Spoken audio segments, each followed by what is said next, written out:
Hello dear learners, my name is Muna Jones. Today we are discussing colostomy, def. This is an artificial surgical opening in the colon brought to the surface of the abdomen for the purpose of evacuating the bowel, which could be due to cancer colon, paralysis of the large bowel, and can be partial or permanent. Indications for colostomy: 1. Cancer of the colon. 2. Obstruction in the colon. 3. Patient with anal fistula. 4. Paralysis of the large colon. Classification of colostomy: 1. Temporal colostomy. 2. Permanent colostomy. Types of colostomy: transverse colostomy, ascending colostomy, descending colostomy. Post-operative management. Aims: 1. To prevent infections. 2. To maintain nutritional status. 3. To maintain hydration status. 4. To promote self-esteem. Receiving patient from theater. Post-operative care will start from the time I'm going to receive patient from theater, where I will check the condition of the patient for any bleeding from the incision site and if patient is awake or not. I will also check the IV line, whether in situ or not. I will also get the post-operative orders and if there is any specimen that has been collected. Environment. I will nurse the patient in the surgical ward on the post-operative bed. I will ensure that I provide a drip stand for IV infusion. I will also ensure that all emergency equipment such as oxygen cylinders and the suction machine is available to use whenever need arises. I will ensure that the environment is well dusted to prevent infections and promote comfort. I will also ensure that the environment is well ventilated to promote free circulation of air. Position: I will nurse the patient in the lateral position during the effects of anesthesia to prevent aspiration. Then the patient will assume position of comfort after the effects of anesthesia. If the patient is unconscious, I will turn him every 2 hours to prevent skin breakage. Psychological care: I will continue reinforcing the psychological, as in the preoperative care, to make patient accept his condition. I also explain what has been done in theater and the findings for the patient to appreciate surgery. I will explain all the nursing procedures being done to the patient promote satisfaction and cooperation. I will involve the patient and relatives in the care for continuity of care after discharge. I will also allow patient and relatives to ventilate the fears and worries, and I will answer to them correctly and truthfully. If there is any patient who has had the same surgery, I will allow them to meet and share ideas to make him have feeling that they can still maintain normal life. Observations: I will observe for any bleeding from the site of surgery and reinforce the dressing or inform the surgeon if bleeding not stopping. I will also observe for pain and do nursing interventions that relieves pain, such as positioning the patient in the comfortable position and ensuring that the bed is well made, and give prescribed analgesia.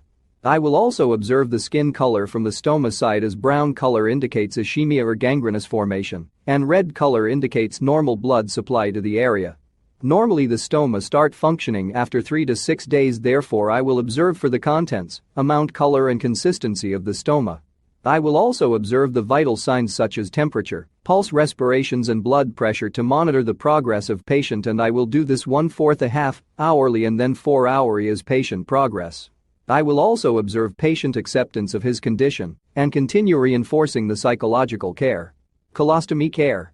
Observe color of stoma: red normal but brown or dark indicates ischemia or gangrenous formation. Observe the skin excoriation. Observe for patency of tubes. Observe for function of the colostomy, which normally start to function after 3 to 6 days. Inform the patient about the tubes and the colostomy bug. Care for the colostomy with aseptic technique to avoid infections. Use nystatin powder at the stoma site to prevent fungal infections. Observe for any oozing from the stoma site.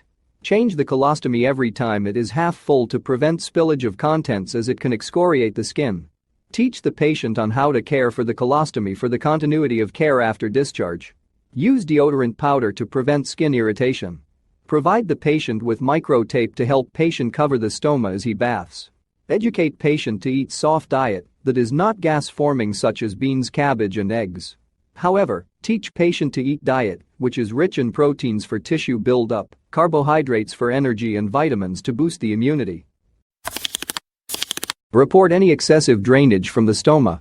Stoma irrigation. I will also irrigate the stoma at least every day to empty the stoma from gases, mucus and fecal matter, as well as moistening the colon. Then I will also pat dry the stoma site to prevent skin excoriation and also promote the colostomy bag to adhere.